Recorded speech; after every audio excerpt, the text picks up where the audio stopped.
The Severance finale dropped today with a purpose. Arguably the best episode of the season, and it was wild. Like and subscribe and hit that notification bell. If you're new, check out the rest of the channel and let me know what you think. Let's dive into Severance Season 2.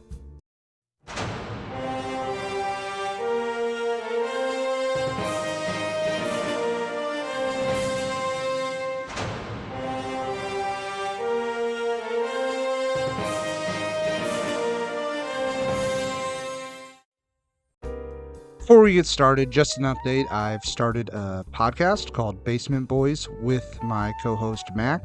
We're dropping our first episode this Monday. We'll be discussing all sorts of stuff we enjoy, movies, TV, sports, etc. So if you're interested and you like this channel, check that out on YouTube or Spotify. I'll still be putting out reviews on here, but diving into more spoilers and more in-depth breakdowns of movies on the podcast, as well as discussing less prominent releases.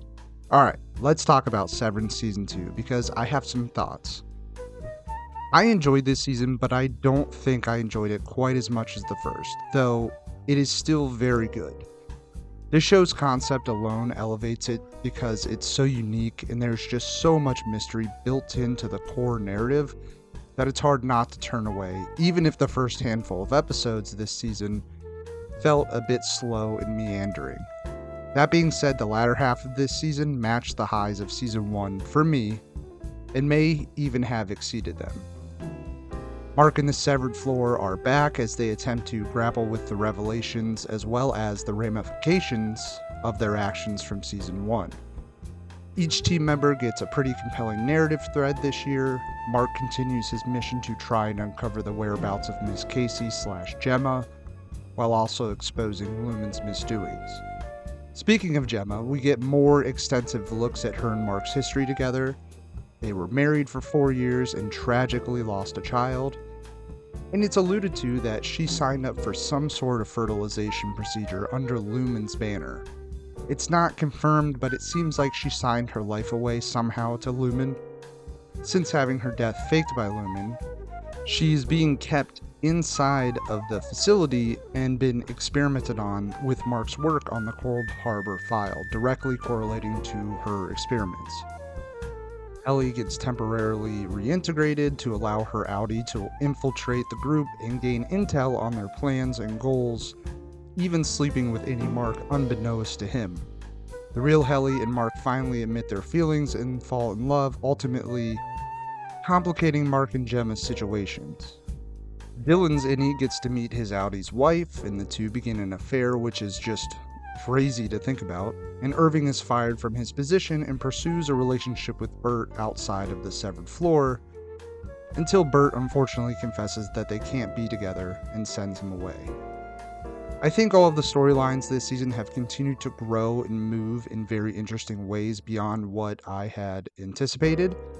We even get an entire episode dedicated to Kobol and her origin. Lumen seemingly has stolen a lot of their research and data centered around the Severance procedure and Chip from her personal sketches as the idea's true inventor.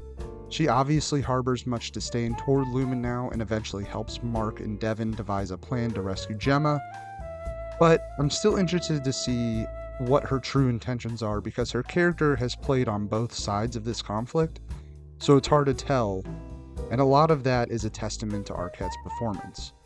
I think some of the most interesting aspects of this season were the conflicts that erupted between the Innies and their Audis.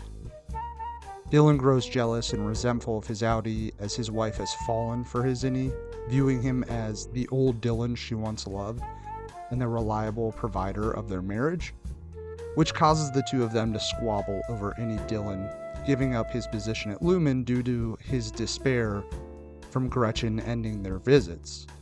Then we get Mark communicating with his Innie face-to-face through video recordings, trying to convince Innie Mark to sacrifice his life and his relationship with Helly so that him and Gemma can reunite. This all leads to an epic finale where Helly, Dylan, and a Severed marching band hilariously face off against Milchick and rise up against his and Lumen's continuing oppression. And Mark violently makes his way down to Gemma's floor and rescues her from her final test. But then, once Mark returns to save her, it all goes haywire as he runs back to Helly, leaving Mark's fate as well as Gemma's up in the air. This show is built around the mysteriousness of its story, and those mysteries continue to build even more intrigue. I was worried that everything built up in Season 1 would get revealed either too quickly, or they would introduce more mysteries without solving the previous ones, a la Lost. But unlike Lost, by the way, I think Lost is a bad show, at me, I don't care. But this show fills in the gaps from Season 1, while simultaneously creating interest in new threads. We still aren't 100% on what Lumen was doing with Gemma, but we know that Mark's work was sifting through tempers of Gemma, tempers being the 4 big emotions that control human behavior devised by Keir Egan, and it seems like Mark was unknowingly building multiple consciousness. It would seem correct in saying that Lumen, through this consciousness building as well as the animal experimentation, are somehow trying to resurrect Keir, as they view him as sort of a Christ-like figure. I've talked a lot about the narrative and characters, but Season 2 nails all of the technical aspects just as Season 1 did. This show is gorgeously shot, the score and music choices continue to elevate every scene, and the set designs are perfection. Also, the performances across the board are just phenomenal. I will say I was a little disappointed that Totoro got a bit sidelined.